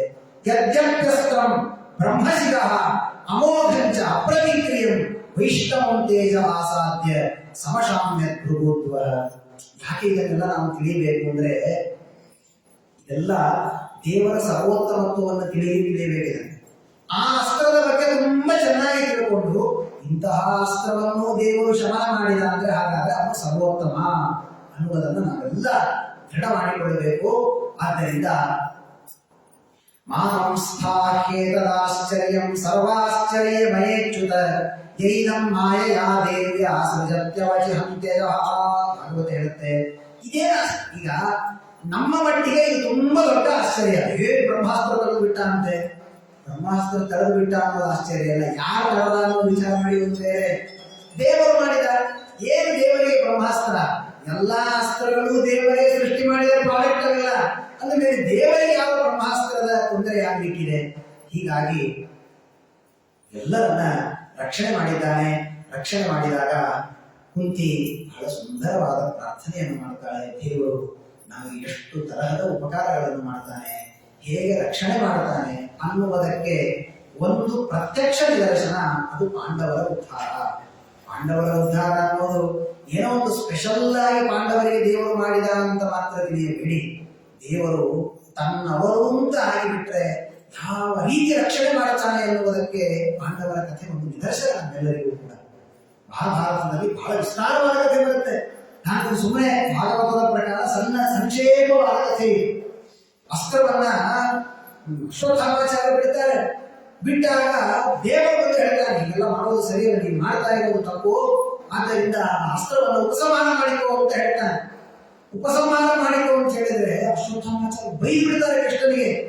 ಏ ಭಾಗಿನೇಯಸ್ಯ ಸಂತತಿ, ನಿನ್ನ ಅಕ್ಕನ ತಂಗಿಯ ಸಂತಾನ ಅನ್ನೋ ಕಾರಣಕ್ಕೆ ಇಷ್ಟು ಪ್ರೀತಿ ಮಾಡ್ತೀಯಲ್ಲ, ತತ್ತೈವ ಪಾತಯಾಮ್ಯಸ್ತ್ರಮುಕ್ತರ ಗರ್ಭವಿರ್ತಾನೆ. ಯಾವ ನಿನ್ನ ತಂಗಿಯ ವಂಶ ಅನ್ನೋದಕ್ಕೆ ರಕ್ಷಣೆ ಮಾಡಿಕೊಳ್ಳೋದಕ್ಕೆ ಬರ್ತೀಯಲ್ಲ, ಆ ಗರ್ಭದ ಮೇಲೆ ಮಾಡಿಬಿಡ್ತೇನೆ, ಏನ್ ಮಾಡ್ತೀವಿ ಮಾಡಿಕೊಂಡ್ರೆ ಏನ್ ದೇವರ ಮಾತು. ದೇವರಂತಾರೆ ಇಂಥ ಒಂದಲ್ಲ 100 ಅಸ್ತ್ರಗಳು ಮಮ ಪ್ರಾಣ ಹಿ ಪಾಂಡವ, ಪಾಂಡವರು ನನ್ನವರು, ಅವನು ಬದುಕಬೇಕು ಅಂತ ನಾನು ಸಂಕಲ್ಪ ಮಾಡಿದ ಮೇಲೆ ನೀ ಬ್ರಹ್ಮಾಸ್ತ್ರ ಅಲ್ಲ, ನೀನೇ ಕೈ ಹಾಕಿ ಅದನ್ನು ಕೊಲ್ಲಬೇಕು ಪ್ರಯತ್ನ ಮಾಡಿದರೂ ಆಗುವುದು. ಇಷ್ಟು ವರ್ಷ ಪಾಂಡವರು ಕಲಿಯುಗದಲ್ಲಿ ಬದುಕಿರಬೇಕು ನನ್ನ ಸಂಕಲ್ಪ ಇದೆ, ಅಲ್ಲಿಯವರೆಗೆ ನಿನಗೇನು ಮಾಡ್ಲಿಕ್ಕೆ ಆಗುವುದಿಲ್ಲ ಅಂತ ದೇವರು ಗರ್ಭದಲ್ಲಿ ಪ್ರವೇಶ ಮಾಡಿ ಆ ಗರ್ಭವನ್ನು ರಕ್ಷಣೆ ಮಾಡ್ತಾನೆ. ಏನ್ ಕುಂತಿಗೆ ಆನಂದ! ತನ್ನ ಮಕ್ಕಳ ಮೇಲೆ ದೇವರು ಮಾಡಿದಂತಹ ಅನುಗ್ರಹ ಎಷ್ಟು ದೊಡ್ಡದು. ನಮ್ಮ ಕಣ್ಣಿಗೆ ಕಾಣದೇ ಇದ್ದಂತೆ ದೇವರು ಮಾಡ್ತಾನೆ, ಅವರಿಗೆ ಕಣ್ಣಿಗೆ ಕಾಣುವಂತೆ ಮಾಡಿದ್ದಾನೆ ಅಷ್ಟೇ. ಅದ್ಭುತವಾದ ಸ್ತೋತ್ರವನ್ನು ಕುಂತಿ ಮಾಡುತ್ತಾಳೆ. ನಮಸ್ತೆ ಪುರುಷಂ ತ್ವಾದ್ಯಂ ಈಶ್ವರಂ ಪ್ರಕೃತೆ ಪರಂ ಅಲಕ್ಷ್ಯಂ ಸರ್ವಭೂತಾನಾಂ ಅಂತರ್ಬಹಿರವಿಧ್ರುವಂ ಮಾಯಾ ಜವನಿಕಾಚ್ಛನ್ನೋ ಮಯಾ ಧೋಕ್ಷಜವರ್ತ್ಯಯ ನ ಲಕ್ಷ್ಯಸೇ ಮೂಢದೃಶ ನಟೋ ನಾಟ್ಯಚರೋ ಯಥಾ. ಎಂಥವನು ನೀನು ದೇವರೇ! ಪ್ರಕೃತೆ ಪರಂ, ಇಡೀ ಪ್ರಕೃತಿಯನ್ನ ಮೀರಿದ, ಪ್ರಕೃತಿಯಿಂದ ಜಗತ್ತನ್ನೇ ಸೃಷ್ಟಿ ಮಾಡಿದ ಸರ್ವೋತ್ತಮ ಗುಣಪೂರ್ಣನಾದಂತಹ ವ್ಯಕ್ತಿ ನೀನು. ನಿನ್ನ ದರ್ಶನವನ್ನು ಮಾಡಿದವರಿಗೆ ಮತ್ತೆ ಸಂಸಾರವೇ ಇಲ್ಲ, ಮೋಕ್ಷವನ್ನೇ ನೀನು ಕೊಟ್ಟು ಬಿಡ್ತೀಯ. ಕುಂತಿ ಅಂತಾಳೆ, ಮತ್ತೆ ನಿನ್ನ ದರ್ಶನ ಮಾಡಿದವರಿಗೆಲ್ಲ ಮೋಕ್ಷ ಆಗಬೇಕು ಅನ್ನೋದಾದ್ರೆ ನಾವೆಲ್ಲ ಹೋಗೇ ಬಿಡಬೇಕಾಗಿತ್ತಲ್ಲ, ಸದ್ಯ ಮೋಕ್ಷಕ್ಕೆ ಯಾಕೆ ಹೋಗೋದಿಲ್ಲ? ಬಹಳ ಸುಂದರವಾದ ಮಾತನ್ನು ಹೇಳ್ತಾರೆ. ದೇವರನ್ನ ಕಾಣಬೇಕು, ದೇವರನ್ನ ಕಾಣಬೇಕು ಅಂತ ಹೇಳ್ತಾರೆ ಶಾಸ್ತ್ರದಲ್ಲಿ. ಹಾಗಾದ್ರೆ ದೇವರನ್ನ ಕಂಡವರಿಗೆ ಮೋಕ್ಷ ಅನ್ನೋದಾದ್ರೆ ಎಲ್ಲಕ್ಕಿಂತ ಅವರು ಕಂಸನಿಗೆ, ಶಿಶುಪಾಲನಿಗೆ, ದಂತವಕ್ಕನಿಗೆ ಆಗ್ಬೇಕಲ್ಲ ಮೋಕ್ಷ. ಯಾಕಂದ್ರೆ ಸಾಕಷ್ಟು ಹುಟ್ಟಿದಾಗಿನಿಂದ ಅವ್ರ ಬಾಯಿಂದ ಬಂದ ಶಬ್ದವೇ ಕೃಷ್ಣ ಕೃಷ್ಣ ಕೃಷ್ಣ. ಅವ್ರಿಗೆ ಯಾಕೆ ಮೋಕ್ಷ ಆಗಲಿದ್ದಾರೆ? ಬಹಳ ಸುಂದರವಾಗಿ ಕುಂತಿ ಒಂದು ದೃಷ್ಟಾಂತವನ್ನು ಕೊಡ್ತಾರೆ. ಏನು ದೃಷ್ಟಾಂತ ಅಂದ್ರೆ, ಒಂದು ಸ್ಟೇಜ್ ಮೇಲೆ ಒಂದು ನಾಟಕ ನಡೀತಾ ಇರುತ್ತೆ. ನಾಟ್ಯ ನಡೀತಾ ಇರುವಾಗ ನಟೋ ನಾಟ್ಯಚರೋ ಯಥಾ, ನಾಟ್ಯ ನಡೀತಾ ಇರುತ್ತೆ. ಅನೇಕ ಜನ ಕೂತಿರ್ತಾರೆ. ಕೂತಿದವರೊಳಗೆ ಅನೇಕ ತರಾವಾರಿ ಜನಗಳು ಇರ್ತಾರೆ. ಕೆಲವರು ನಮ್ಮ ಮಕ್ಕಳದೇ ನಡೀತಾ ಇದೆ ಅನ್ನೋದಕ್ಕೋಸ್ಕರ ಬಂದವರು ಕೆಲವರು, ಇನ್ ಕೆಲವರು ಮಠದ ಸಿಬ್ಬಂದಿ ನಾವು ಕೂಡದೇ ಇದ್ರೆ ಹೆಂಗೆ ಕೂತವರು ಕೆಲವರು, ಇನ್ ಕೆಲವರು ಅವರ ಸಂಬಂಧಿಕರು ಕರೆದಿರ್ತಾರೆ, ಪಾಪ ಅವ್ರು ಬೇಜಾರು ಮಾಡ್ಕೊಳ್ಳದೆ ಇದ್ರೆ ಹೇಗೆ ಅಂತ ಬಂದವರು, ಇನ್ ಕೆಲವರು ಹೋದವಾರ ನಮ್ಮ ಮಗಳದಾಗ ಇವ್ರು ಬಂದಿದ್ರು ನಾವು ಹೋಗದೇ ಇದ್ರೆ ಹೇಗೆ ಬಂದವರು ಕೆಲವರು. ಅಂತೂ ಆ ನಾಟ್ಯದ ಬಗ್ಗೆ ಗೊತ್ತಿದ್ದು ಬಂದು ಕೂತವರು 1% ಇರ್ತಾರೆ. ಎಲ್ಲಾರು ಅವರವರಿಗೋಸ್ಕರ ಬಂದಿರ್ತಾರೆ. ಇಲ್ಲಿ ಅಂತೂ ಒಬ್ಬ ರಸದ ಜ್ಞಾನ ಇಲ್ಲದೆ ಇದ್ದ ವ್ಯಕ್ತಿ, ಆ ನರ್ತನೆಯನ್ನ ಮಾಡುವ ವ್ಯಕ್ತಿ ಎದುರಿಗೆ ಕೂತರೂ ಕೂಡ ನೀ ಏನ್ ನೋಡಿದೀನಿ ಕೇಳಿದ್ರೆ ಅವನಿಗೇನು ಗೊತ್ತಿಲ್ಲ. ಎದುರಿಗೆ ಕೂತಿದ್ದಾನೆ, ಪ್ರತ್ಯಕ್ಷವಾಗಿ ನೋಡ್ತಾ ಇದ್ದಾನೆ, ಏನ್ ಚೆನ್ನಾಗಿ ಮಾಡಿದ್ರಿ, ಏನ್ ಮಾಡಿದ್ರು ಅವನೇ ಕೇಳಬೇಕ್ರಿ. ಯಾಕೆ ನಿಮಗೆ ಗೊತ್ತಾಯಿಲ್ಲ ಅದರ ಬಗ್ಗೆ ಏನು? ಯಾರಿಗೆ ಯಾವುದರ ರಸದ ಜ್ಞಾನ ಇಲ್ಲ ಅವನಿಗೆ ಅವರ ಮುಂದೆ ಕೂರಿಸಿದ್ರೆ ಏನು ಜ್ಞಾನ ಆಗುತ್ತೆ ಹೇಳಿ? ನಮ್ದೆಲ್ಲ ಹಣೆ ಬಹಳ ಆಗಿದೆ ಅಂತಾಳೆ ಕುಂತಿ. ಯಾಕೆ? ನೀನು ಇಷ್ಟು ವರ್ಷದಿಂದ ನಮ್ಮ ಎದುರಿಗೆ ಇದ್ದಿ, ನಿಜವಾಗಿ ನಿನ್ನನ್ನು ಅವತ್ತಿಂದ ಇವತ್ತಿನವರೆಗೂ ದೇವರು ದೇವರು ದೇವರು ಅಂತ ನಾವು ತಿಳಿದು ಬಿಟ್ಟಿದ್ರೆ ಮೋಕ್ಷಕ್ಕೆ ಹೋಗ್ಬೇಕಾಗಿತ್ತು. ಆದರೆ ನೀನು ಮಾಡುವ ಮಾಯೆ ಎಷ್ಟು ಅದ್ಭುತ ಅಂದ್ರೆ ನಿನ್ನೆದುರಿಗಿದ್ದರೂ ನೀನು ನಿನ್ನ ಜ್ಞಾನವನ್ನು ನಡೆಸಿಕೊಡುವುದಿಲ್ಲ. ಯಾಕೆ? ಮಾಯಾ ಜವನಿಕಾಚ್ಛನ್ನ. ನೀನು ಅಲ್ಲಿ ನಿಂತಿದ್ದಿ, ನಾನು ಇಲ್ಲಿ ನಿಂತಿದ್ದೇನೆ, ನಮ್ಮಿಬ್ಬರಿಗೂ ಕೂಡ ಮುಖ ಕಾಣಿಸ್ತಾ ಇದೆ. ಆದರೆ ನಮಗೆಲ್ಲ ಒಂದು ಮಧ್ಯದಲ್ಲಿ ಒಂದು ಪರದೆ ಇದೆ. ಆ ಪರದೆ ಇದ್ರೆ ಕಾಣಿಸುತ್ತೆ ಹೇಗೆ ಅಂತ, ಇದು ಕಾಣಿಸೋ ಪ್ರದೇಶ ಟ್ರಾನ್ಸ್ಪರೆಂಟ್ ಇರ್ತಾವ ನೋಡ್ರಿ, ಈ ಅಂಥದ್ದು ಅಂಥ ಪರದೆ. ಯಾಕಿಂತ ಪರದೆ ದೇವರು ಹಾಕಿದ್ದಾನೆ ಅಂದ್ರೆ ದೇವರು ಎದುರಿಗಿದ್ದಾನೆ, ನಾನು ಎದುರಿಗಿದ್ದೇನೆ, ಆದರೆ ನಮ್ಮ ಉದ್ಧಾರ. ಅದೇನು ಪರದೆ ಅಂದ್ರೆ ಅದೇ ಪರಮಾಚ್ಛಾದಿಕ ಕರೀತಾರೆ. ಎಲ್ಲರಿಗೂ ಗೊತ್ತಿದೆ, ಎಲ್ಲ ಜೀವನಲ್ಲಿಯೂ ದೇವರಿದ್ದಾನೆ ಒಳಗೆ. ಆ ದೇವರಿದ್ದಾನೆ ಇದ್ರೂ ನಮ್ಗೆ ಯಾಕೆ ಉದ್ಧಾರ ಆಗಿಲ್ಲ? ಹಾಗಾದ್ರೆ ಆ ದೇವರನ್ನು ತಿಳಿಯುವುದಕ್ಕಿರುವ ಎರಡು ಪರದೆಗಳು ಅಂದ್ರೆ ಒಂದು ಪರಮಾಚ್ಛಾದಿಕ, ಇನ್ನೊಂದು ಜೀವಾಚ್ಛಾದಿಕ. ನಮ್ಮೆಲ್ಲರ ಜೀವನ ಕರ್ಮಗಳೇನು ಪಾಪಕರ್ಮಗಳಿದೆ, ಇದೊಂದು ಪರದೆ, ಇದು ಜೀವಾಚ್ಛಾದಿಕ ಅಂತ ಕರೀತಾ ಇದ್ದೇವೆ. ಇದನ್ನ ಏನಾದ್ರೂ ಮಾಡಿ ಕಳ್ಕೋಬಹುದ್ರಿ ನಾವು. ಜೀವಾಚ್ಛಾದಿಕ ನನ್ನ ಪಾಪ, ನಾನು ಚೆನ್ನಾಗಿ ಪುಣ್ಯ ಕರ್ಮಗಳನ್ನು 100, 100 ಕೋಟಿಯೋ ಜನ್ಮಗಳಲ್ಲಿ ಪುಣ್ಯ ಮಾಡಿ ಮಾಡಿ ಮಾಡಿ ಕಳ್ಕೊಂಡೇ ತಿಳ್ಕೊಳ್ಳಿ. ದೇವರೇ ನಾನೆಲ್ಲ ಪಾಪ ಕಳ್ಕೊಂಡಿದ್ದೇನೆ, ಮೋಕ್ಷ ಕೊಡು. ನೋ, ದೇವರಿಗೆ ಇಚ್ಛೆ ಬರಬೇಕು. ದೇವರಿಗೆ ಇಚ್ಛೆ ಬರಬೇಕು. ನಾನು ಇವರಿಗೆ ಮೋಕ್ಷವನ್ನ ಕೊಡಬೇಕು, ಇವನ ಲಿಂಗ ದೇಹವನ್ನ ನಾನು ಕಳೆಯಬೇಕು ಎನ್ನುವ ಇಚ್ಛೆ ದೇವರಿಗೆ ಬರುವವರೆಗೆ ನಾವು ಮನೆಯೊಳಗಲ್ಲ, ದೇವರ ಮನೆಯೊಳಗೆ ಕೂತರೂ ಕೂಡ ನಮ್ಮ ಉದ್ಧಾರ ಆಗುವುದಿಲ್ಲ. ಅದನ್ನ ಕುಂತಿ ಬಹಳ ಸುಂದರವಾಗಿ ಹೇಳ್ತಾರೆ. ಮಾಯಾ ಜವನಿಕಾಚ್ಛನ್ನ ಪರಮಾಚ್ಛಾದಿಕ ಎಂಬ ದೊಡ್ಡ ಪರದೆ ಇದೆ. ಅದರ ವಿಚಿತ್ರ ಏನು ಗೊತ್ತಾ ದೇವರೇ? ಪರದೆ ಬಟ್ಟೆಯ ಪರದೆ ಆಗಿಬಿಟ್ರೆ ಕಾಣೋದೇ ಇಲ್ಲ, ನೀವು ಕಂಡೇ ಇಲ್ಲ, ಮೋಕ್ಷ ಆಗಿಲ್ಲ ಅನ್ನುವ ಸಮಾಧಾನ ಅದು ಇರುತ್ತೆ. ಆದ್ರೆ ನೀವು ಕಾಣಿಸ್ತಾ ಇರ್ತಿ, ಆದ್ರೆ ಮೋಕ್ಷ ಆಗುತ್ತೆ. ಯಾಕೆ ಗೊತ್ತಾ? ಇವನಿಗೆ ಮೋಕ್ಷ ಕೊಡಬೇಕು ಅನ್ನುವ ಇಚ್ಛೆ ಇನ್ನೂ ಬಂದಿಲ್ಲ. ಆ ಪರದೆ ಸರದಿನ ನಮ್ಮ ಮಧ್ಯದಲ್ಲಿರುವ ಪರದೆ. ಈ ಜೀವಾಚ್ಛಾದಿಕ ಎಂಬ ಪರದೆಯನ್ನು ಹೇಗೆ ಪುಣ್ಯ ಕರ್ಮಗಳೆಲ್ಲ ಮಾಡಿ ಕಳೆದುಕೊಳ್ತೀವಲ್ಲ, ಹಾಗೆ ನಾವು ಮಾಡಿ ಕಳೆದುಕೊಳ್ಳಿಕ್ಕೆ ಬರೋದಿಲ್ಲ. ಇದನ್ನ ದೇವರಿಗೆ ಇಚ್ಛೆ ಬರಬೇಕಷ್ಟೇ. ನಾವು ಇವನಿಗೆ ತನ್ನ ಸ್ವರೂಪವನ್ನ ತೋರಿಸಿ ಉದ್ಧಾರ ಮಾಡಬೇಕು ಅಂತ ಅವನಿಗೆ ಇಚ್ಛೆ ಬಂದ್ರೆ ನಮ್ಮ ಉದ್ಧಾರ. ನಮ್ಮ ಹಣೆ ಬರಹ ಹೇಗಿದೆ? ನಾಟ್ಯದ ರಸವನ್ನ ತಿಳಿಯದೇ ಇದ್ದ ವ್ಯಕ್ತಿ ನಾಟಕದ ಮುಂದೆ ನರ್ತನ ಮಾಡುವ ವ್ಯಕ್ತಿಯ ಮುಂದೆ ಕುಳಿತರೂ ಅದನ್ನು ನೋಡಿದೆಯೋ ನೋಡಿಲ್ವೋ? ನೋಡಿದ್ದಾನೆ, ನೋಡಿಲ್ಲ. ನೋಡಿದ್ದಾನೆ ಬರೀ ಕಣ್ಣಿನಿಂದ, ನೋಡಿಲ್ಲ. ಯಾಕೆ? ಅದರ ಬಗ್ಗೆ ಗೊತ್ತಿಲ್ಲ. ಹಾಗೆ ದೇವರು ಅವತಾರ ಮಾಡಿದಾಗ ನಾವೆಲ್ಲ ನಿನ್ನನ್ನು ನೋಡಿದ್ದೇವೆ, ಆದರೆ ನಿಜವಾಗಿ ನಿನ್ನನ್ನು ಹೇಗೆ ನೋಡಬೇಕೋ ಹಾಗೆ ದೇವರಾಗಿ ನೋಡಲಿಲ್ಲ. ಹಾಗಾಗಿ ನಮ್ಮ ಹಣೆ ಬರಹ ಇನ್ನೂ ಸಂಸಾರದಲ್ಲಿ ಇದ್ದೇವೆ. ಇದು ದೇವರು ಎಲ್ಲರ ಮೇಲೆ ಹಾಕುವಂತಹ ಮಾಯೆ. ಹಾಗಾದ್ರೆ ನಾವೇ ಕಾಣಿಸದೇ ಇದ್ದವರೇ ಬೆಟರ್ ಬಿಡ್ರಿ ಅಂತ ಅನ್ಕೋಬೇಡ, ಕುಂತಿಗಿಂತ ನಾವೇ ಚಲೋ ಆಗಲಿಲ್ಲ ಅಂತ. ದೇವರು ಎದುರಿಗೆ ಕಾಣುವುದು ಮಾತ್ರ ಕಾಣುವುದಲ್ಲ. ಎಷ್ಟು ಬಾರಿ ನಾವು ದೇವಸ್ಥಾನಕ್ಕೆ ಬರ್ತೀವಿ ಹೇಳ್ರಿ, ಬಂದಾಗ ಎಷ್ಟು ಬಾರಿ ಕೃಷ್ಣನ ಪ್ರತಿಮೆಯನ್ನು ನೋಡಿದ್ದೇವೆ ಹೇಳ್ರಿ. ಹಾಗಾದ್ರೆ ನೋಡಿದಾಗೆಲ್ಲ ದೇವರ ಆ ಗುಣಗಳು, ಅವರ ಸರ್ವೋತ್ತಮತ್ವ ಅದೆಲ್ಲ ನಮಗೆ ಬಂದು ಬಿಟ್ಟಿದ್ರೆ ಇಷ್ಟೊತ್ತಿಗಾಗಲೇ ನಾವೇ ಪ್ರವಚನ ಹೇಳುವಷ್ಟು ಮೋಕ್ಷಕ್ಕೆ ಹೋಗ್ಬೋದಾಗಿತ್ತು. ಆದ್ರೆ ಆಗೋದಿಲ್ಲ ನಮಗೆ. ಯಾಕೆ? ಮಾಯಾ ಜವನಿಕಾಚ್ಛನ್ನ. ದೇವರು ಆ ಪರಮಾಚ್ಛಾದಿಕ ಎಂಬ ಮಾಯೆಯನ್ನ ಯಾವತ್ತು ತೆಗೀತಾನೆ ಅವತ್ತೇ ನಮ್ಮೆಲ್ಲರ ಉದ್ಧಾರ. ಅಂತಹ ಮಹಾನಾಟಕ ಚಕ್ರವರ್ತಿ ನೀನು. ಕುಂತಿ ಅಂತಾಳೆ, ಎಂಥ ನಾಟಕ ಚಕ್ರವರ್ತಿ ಅಂದ್ರೆ ಎದುರಿಗಿಲ್ಲದೆ ಮೋಸ ಮಾಡುವ ನಾಟಕವಂತ ಅಲ್ಲ ನೀನು. ಎದುರಿಗಿದ್ದೇ ನಿನ್ನನ್ನು ನಾನು ಕಾಣದೇ ಇರುವಂತೆ ಮಾಡ್ತೀಯ. ಅಂತಹ ಮಹಾನುಭಾವ ನೀನು.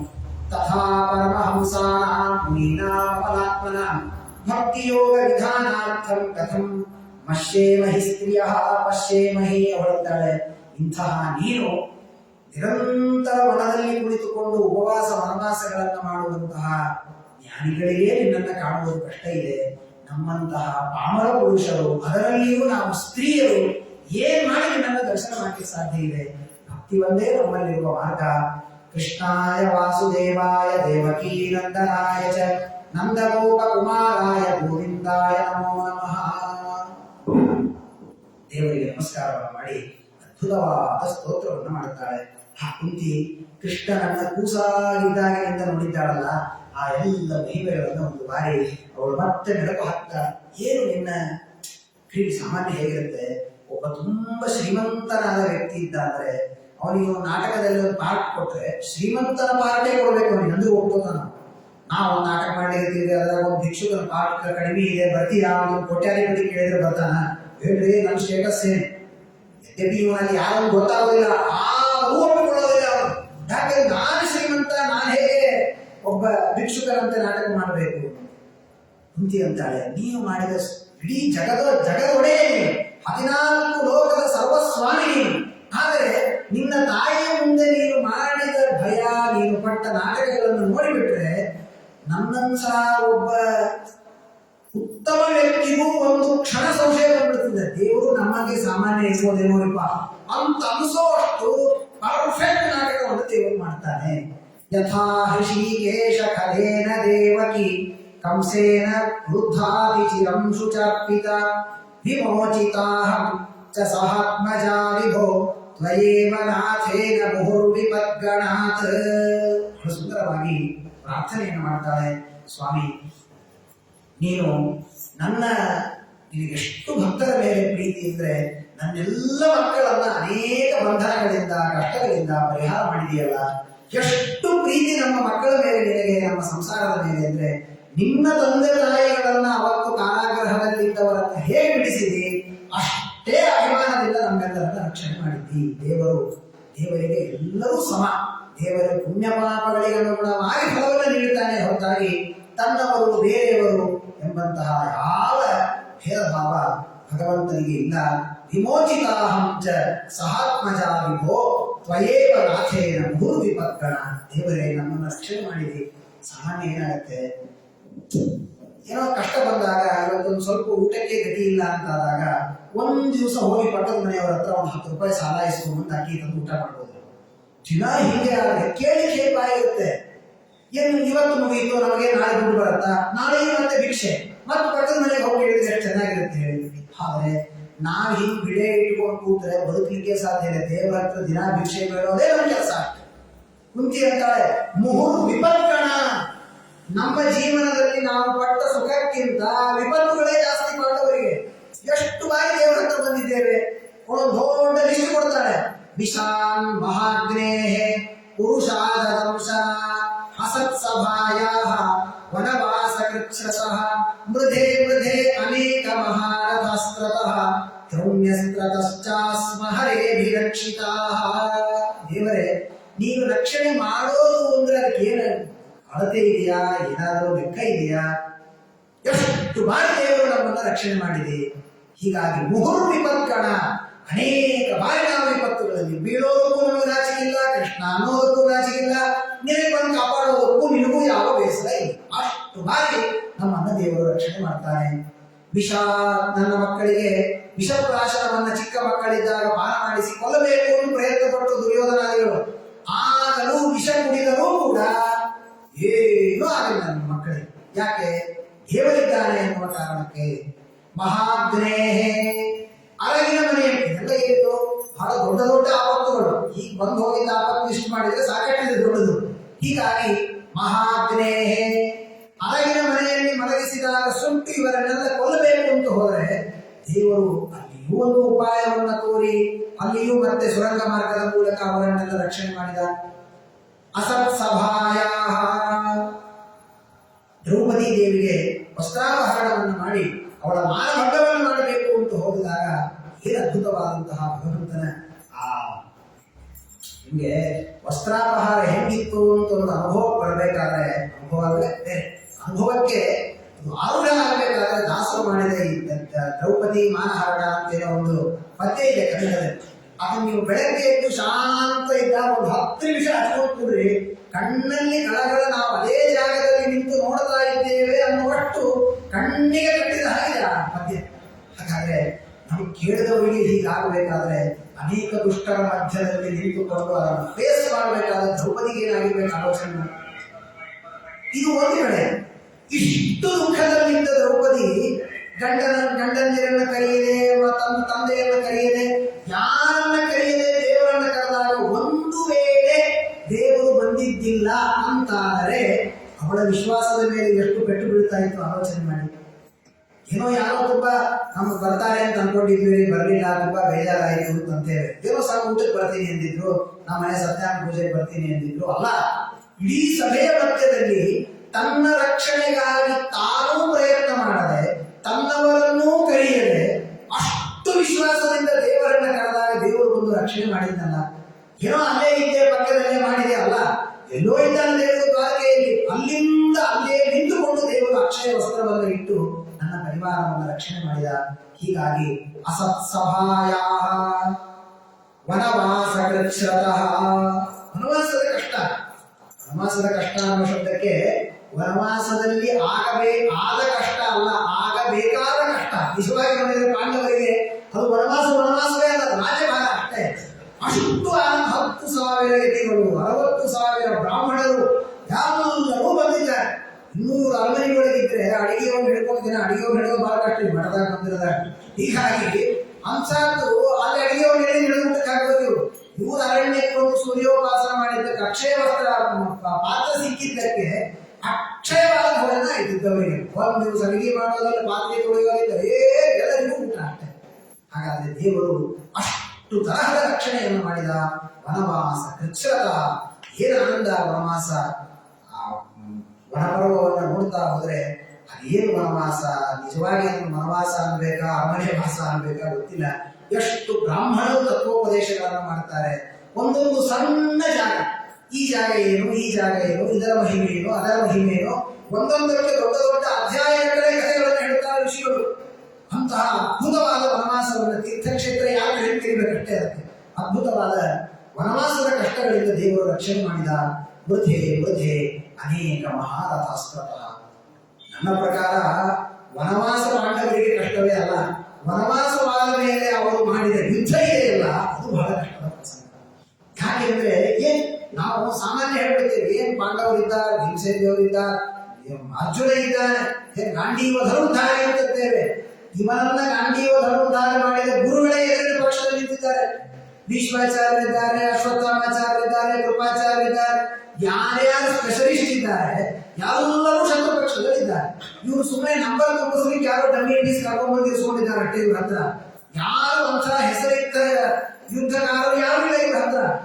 ಅಂತಹ ಅಸ್ತ್ರಗಳಿಂದ ಏನ್ ಪರಾಕ್ರಮಿಗಳು ಒಬ್ಬೊಬ್ಬರು. ಶ್ರೀಮದಾಚಾರ್ಯರು ತಾತ್ಪರ್ಯ ನಿರ್ಣಯದಲ್ಲಿ ಹೇಳುವಾಗ ಅಶ್ವತ್ಥಾಮಾಚಾರ್ಯರು ಯುದ್ಧಕ್ಕೆ ಬರ್ತಾ ಇದ್ರಂತೆ. ಅಶ್ವತ್ಥಾಮಾಚಾರ್ಯರು ಯುದ್ಧಕ್ಕೆ ಬಂದ್ರೆ ಬಾಣಗಳನ್ನು ಬಿಡಬೇಕು. ಸುಮ್ಮನೆ ಕಲ್ಪನೆ ಮಾಡ್ಕೊಳ್ಳಿ, ಬಾಣ ಹೇಗೆ ಬಿಡ್ತಾರೆ. ನೀವೊಂದು ಸುಮ್ಮನೆ ಟಿವಿ ಒಳಗೆ ನೋಡಿರ್ತೀರಿ, ಹೀಗೆ ಬಿಡ್ತಾರೆ, ಒಂದು ಬಾಣ ಬರುತ್ತೆ, ಆ ಕಡೆಯಿಂದ ಒಂದು ಬರುತ್ತೆ, ಇದು ನೀರು ಬಂದ್ರೆ ಬೆಂಕಿ ಬರುತ್ತೆ, ಅದೇನೋ ಹಾವು ಬಂದ್ರೆ ಇದನ್ನು ಚೇಳು ಬರುತ್ತೆ, ಹೀಗೆ ಒಂದು ಮಾಡ್ಕೊಂಡು ಬಿಟ್ಬಿಡ್ತಾರೆ.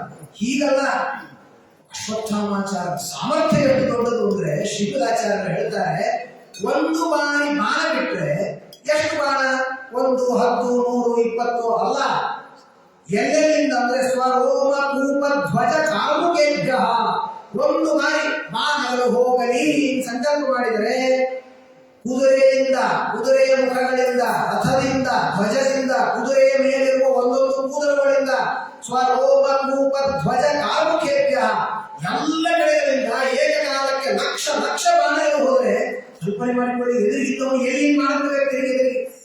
ಇಂತಹ ಆಪತ್ತು ಅನೇಕ ದೇವರು ಎಷ್ಟು ಬಾರಿ ರಕ್ಷಣೆ ಮಾಡಿದ. ಅವರು ಯಾವ ಬಾಣ ಬಿಟ್ಟಾಗ ಇನ್ನೇನು ಅರ್ಜುನಿಗೆ ತಾಕಬೇಕು, ರಥವನ್ನ ಕೆಳಗೆ ಬರ್ತಿದ, ಮೇಲೆ ಹಾರಿ ಹೋಯಿತು, ರಕ್ಷಣೆ ಮಾಡಿದ. ಮೇಲೆ ಹಾರಿಸಿ ಕೆಲವು ಬಾರಿ ರಕ್ಷಣೆ ಮಾಡಿದ. ಏನೇನೋ ಉಪಾಯವನ್ನು ಮಾಡಿ ಇದನ್ನೆಲ್ಲ ಉಪಾಯ ಕೇಳಿದ್ರೆ ಪಾಂಡವರು ಗೆದ್ರು ಅನ್ನೋದಾದ್ರೆ ಅಂತೂ ಇಂತೂ ಬದುಕಿ ಬಂದರು ಅನ್ನಬೇಕು. ಅಷ್ಟು ಆಪತ್ತುಗಳಿಂದ ದೇವರು ರಕ್ಷಣೆ ಮಾಡಿದ್ದಾನೆ. ವೃಥೆ ಅನೇಕ ಮಹಾರಥಾಸ್ತ್ರತಃ. ಅದಕ್ಕಾಗಿ ಕುಂತಿ ಅದನ್ನು ವಿಶೇಷವಾಗಿ ಹೇಳ್ತಾರೆ. ವಿಷಾತ್ ಮಹಾಗ್ರೇ ಆದಂಶನಾತ್ ಪುರುಷ ಸತ್ಸಭಾಯ ವನವಾಸ ಕೃಚ್ಛ್ರತಃ ಇದ್ದಂಗೆ ಯುದ್ಧದ ಪ್ರಸಂಗ ಅಂತ ಹೇಳಿ ಮುಗಿಸೋದಿಲ್ಲ ಅವರು. ಅನೇಕ ಮಹಾರಥಾಸ್ತ್ರತಃ.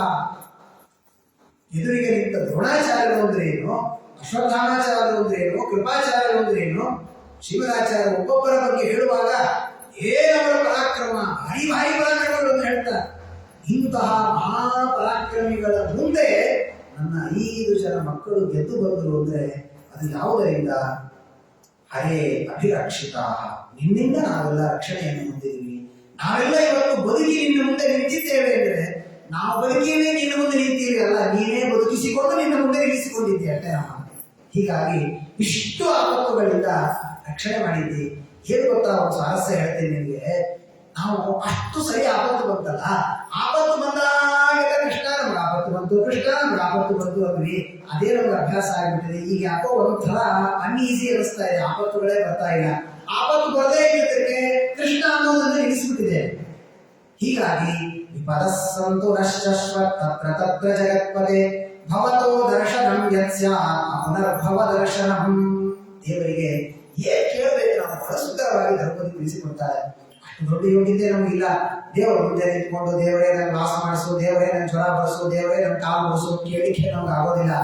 ಆದರೆ ನನ್ನ ಪ್ರಾರಬ್ಧ ಕರ್ಮಕ್ಕನುಗುಣವಾಗಿ ನನಗೆ ಏನಾದರೂ ಆದಾಗ ಆ ಎಲ್ಲ ಪ್ರಸಂಗದಲ್ಲಿ ದೇವರ ನಾಮಸ್ಮರಣೆ ನಮಗೆ ಬರಲಿ.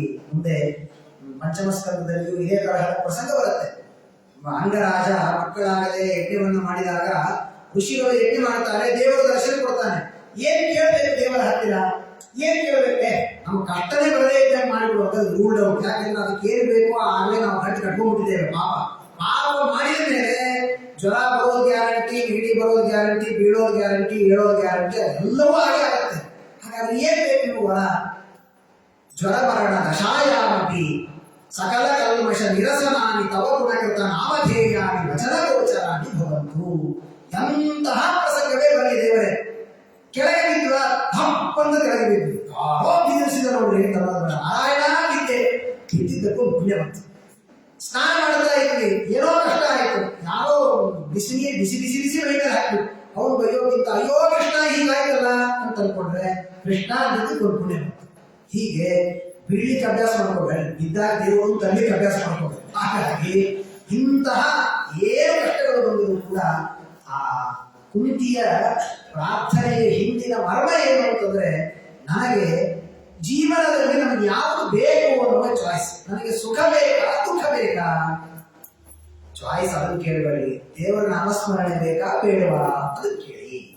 ಬಹಳ ಸುಂದರವಾದ ಕುಂತಿಯ ಪ್ರಾರ್ಥನೆ ಏನು ಅಂದ್ರೆ, ನೀವು ಸುಖ ಬೇಕಾ ದುಃಖ ಬೇಕಾ ಅಂತ ಕೇಳಿದ್ರೆ, ಯಾರಾದ್ರೂ ಸ್ವಾಮಿಗಳನ್ನ ಮಂತ್ರಾಕ್ಷತೆ ಕೊಡುವಾಗ ನೀವು ಸುಖ ಬೇಕಾ ದುಃಖ ಬೇಕಾ ಅಂತ ಕೇಳಿದ್ರೆ, ಯಾಕೋ ಈ ಸ್ವಾಮಿಗಳು ಸರಿ ಇಲ್ಲ, ಬೇರೆ ಸ್ವಾಮಿಗಳು ದುಃಖ ಬೇಕಾ ಅಂತ ಕೇಳ್ತಾರೆ. ಯಾರ ಆಪ್ಷನ್ ಅಲ್ಲ, ಸುಖ ಬೇಕಾ ದುಃಖ ಬೇಕಾ ಅಂತ ಕೇಳಿದ್ರೆ ಯಾವುದರಲ್ಲಿ ದೇವರ ನಾಮಸ್ಮರಣೆ ಆಗುತ್ತೆ ಅದನ್ನು ಕೊಡಿ ಸ್ವಾಮಿಗಳು ಅಂತ.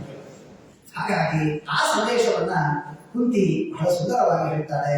ಜನ್ಮೈಶ್ವರ್ಯ ಶ್ರುತ ಶ್ರೀವಿ ಏಧಮಾನ ಮದಃ ಪುಮಾನ್ ನಾರ್ಹೈತ್ಯಭಿಧಾತುಂ ವೈ ತ್ವಾಂ ಅಕಿಂಚನ ಗೋಚರಂ. ಬಹಳ ಸುಂದರವಾಗಿ ನಮ್ಮೆಲ್ಲ ಏನೊಂದು ಆತುರದ ಇವತ್ತಿನ ಜಗತ್ತಿದೆ. ತುಂಬಾ ಫಾಸ್ಟ್ ಆಗಿ ಅಷ್ಟು ದುಡ್ಡು ಗಳಿಸ್ಬೇಕು, ಇಷ್ಟು ಶ್ರೀಮಂತರಾಗಬೇಕು, ಇಷ್ಟು ಮನೆ ಕಟ್ಟಬೇಕು, ಒಂದು ಕಟ್ಟಿದವರಿಗೆ 2 ಕಟ್ಟೋ ಚಿಂತೆ, ಬಾಡಿಗೆ ಮನೆಯಲ್ಲಿದ್ದವರಿಗೆ 10 ಮನೆ ಕಟ್ಟೋ ಚಿಂತೆ, ಹೀಗೆಲ್ಲ ಇದೆಯಲ್ಲ. ಇದನ್ನ ಮನಸ್ಸೊಳಗೆ ಇಟ್ಕೊಂಡಿರ್ತಾನೆ. ಆಗ ಯಾರು ಕೇಳಿದ್ರೆ ನಿಮ್ಗೆ ಯಾಕೆ ನಿಮ್ಮ ಮನೆ ಬೇಕು ಅಂದ್ರೆ, ನಮ್ಮ ಮನೆ ಒಂದು ಸ್ವಾಮಿಗಳ ಪೂಜಾ ಆಗ್ಬೇಕು. ಸ್ವಾಮಿಗಳ ಪೂಜಾ 1 ದಿವಸ ಆಗುತ್ತೆ, ಇಡೀ ಜೀವನ ಪರ್ಯಂತ ಇರೋರು ಸ್ವಾಮಿಗಳ ಹೆಸರಲ್ಲಿ ಮನೆ ಕಟ್ಕೋತಾನೆ. ಹಾಗಾಗತ್ತೆ. ಇನ್ನೊಂದೇನೋ ದುಡ್ಡು ಯಾಕೆ ಬೇಕು?